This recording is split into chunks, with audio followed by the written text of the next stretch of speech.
Now, today, one of my fans sent me a leaked audio between the Court Secretary General Francis Atwoli and his wife Roselinda Atwoli.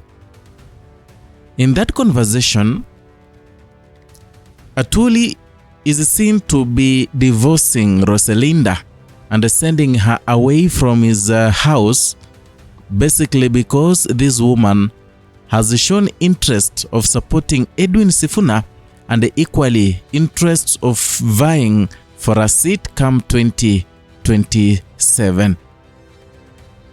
We normally say that in this channel, Kenya Lens, we don't talk about people's marriages, we don't talk about personal issues, we don't talk about leaked messages and even leaked videos. But today I'm made to talk about it because it touches politics, and we know Francis Atwoli has been talked about lately, especially after attacking Edwin Sifuna's presidential ambitions, saying that Edwin Sifuna still lacks the muscle, the financial muscle to battle it out with William Ruto, even suggesting that he can come in and help, but for now, let us support William Ruto. So I wanted to listen to this audio, then I'll come back here to do a deeper analysis on the same. Ala? Wewe unahangi simu kwangu. Hapana, sikuhangi, nilikuwa kwa shamba. Sinikwambia na nilikuwa natoa mboga. Mvua ilikuwa imekuja yenyewe. Na kwa shamba ulizoongea kwa simu? Nilikuwa natoa mboga kabla mvua inyeshe. Nilikuwa nataka kutoa suja. Sema sasa. Maybe you are just looking for how you answer. No, I was not. Mimi nilikuuliza, are you running in the forthcoming election? Yes, I would wish to. Mimi kitu nataka ufanye. Sitaki tukosane kama last time, Ureallocate mapema. Ni reallocate aje? Why? Na tena utarudi hapo. Ni reallocate aje? Because me, I have told you as my wife you can't act. Francis. That one we agree. Francis, we agreed where? Kama tuja agree, then you reallocate to a peer. Now, ladies and gentlemen, that is a conversation between Francis Atwoli and Roselinda. And you've heard so well, Francis Atwoli is asking Roselinda whether she's gonna run for any seat in 2027, and she accepted. So that's where the problem began. Remember, in 2022, Roselinda was supporting William Ruto, while Atwoli was supporting Raila Amolo Odinga for president. This is a man and a wife, but a different political views, which is accepted, which is reasonable enough, because everyone has his own taste, everyone has a right constitutionally to elect a leader who he or she feels is right to lead the country. But I think Roselinda, in as much as she has said that Francis Atwoli refused to go even there since last year, refusing so many things, including her conjugal rights, because she has mentioned there that she also had demands. She also needs some things that Francis Atwoli assumed that maybe she doesn't. So he boycotted going there at Roselinda's house. And now Francis Atwoli is telling Roselinda to reallocate. That's the word he used, to relocate from his house to a different house. He's saying that boma ni ya mwanaume. So Roselinda is there asking Atwoli, why that? Why is this so unfair? Because that is her house too.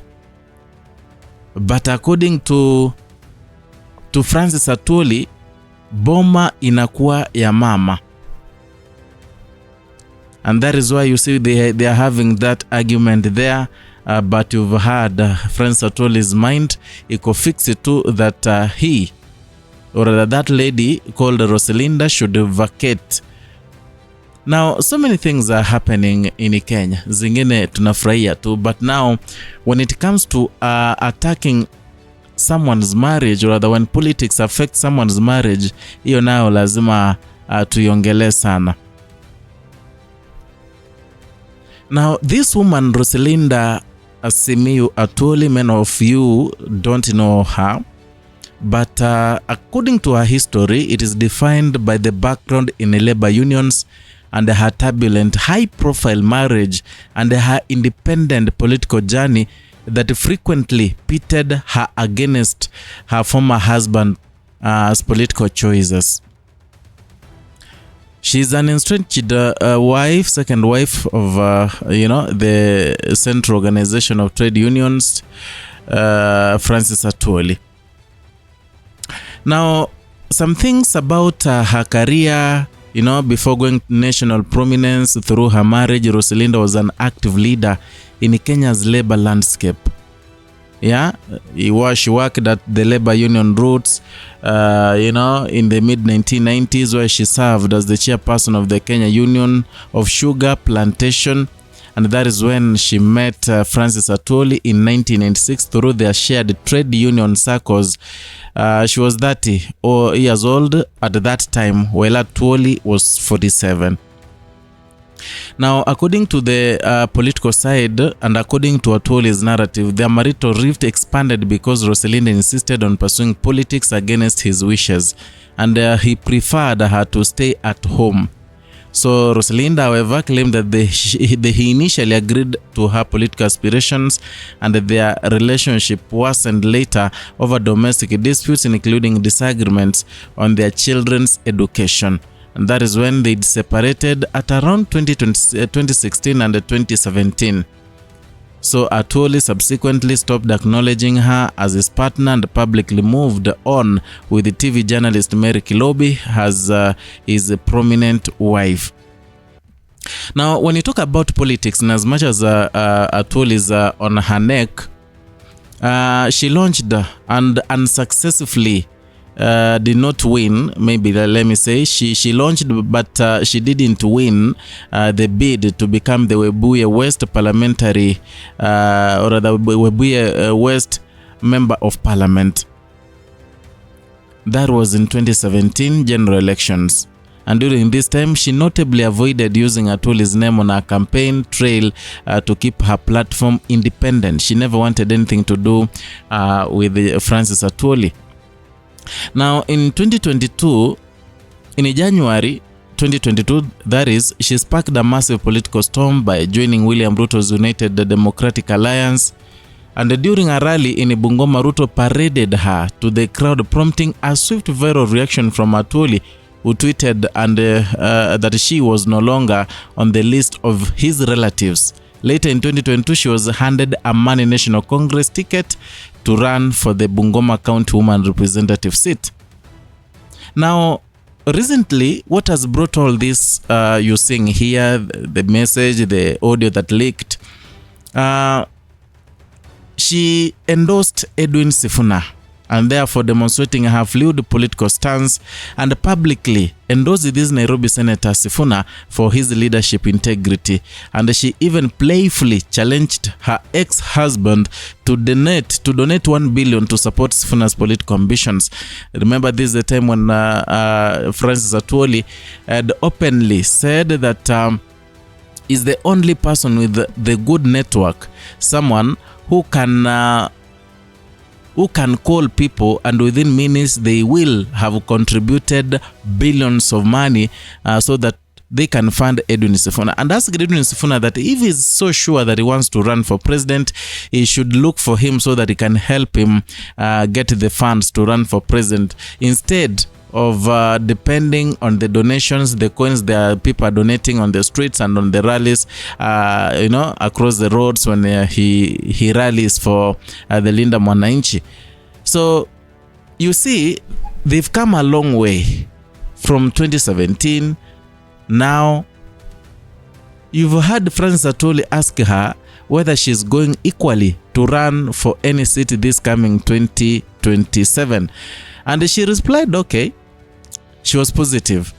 And that is when Francis Atwoli told her to vacate his house. You know, vitu zingine nashangaa sana. I don't know. And I think imekuja because she blatantly said that she supports Edwin Sifuna, who Francis Atwoli hates so much. In fact, Francis Atwoli anamchukia vibaya sana huyo Sifuna, and he has made it clear that he will never work with Edwin Sifuna. So maybe by seeing this woman saying hata yeye ni mama ya Sifuna, and that anamdis kwamba huyu Atwoli atoe 1 billion so that isaidie Sifuna kufanya campaign, it is something that irked Francis Atwoli now that he's hell-bent to make William Ruto a second-term president. I don't know what you think. Maybe I really don't want us to talk about people's marriages, but look at it in a different view on how Edwin Sifuna's influence, especially in Western Kenya, has really brought, let me say, has really caused a lot of panic, and also people are fighting one another because of Edwin Sifuna. If you are new here, consider subscribing, liking and sharing our content. Hit the notification bell so that you can be receiving notifications each and every time we bring you a new content.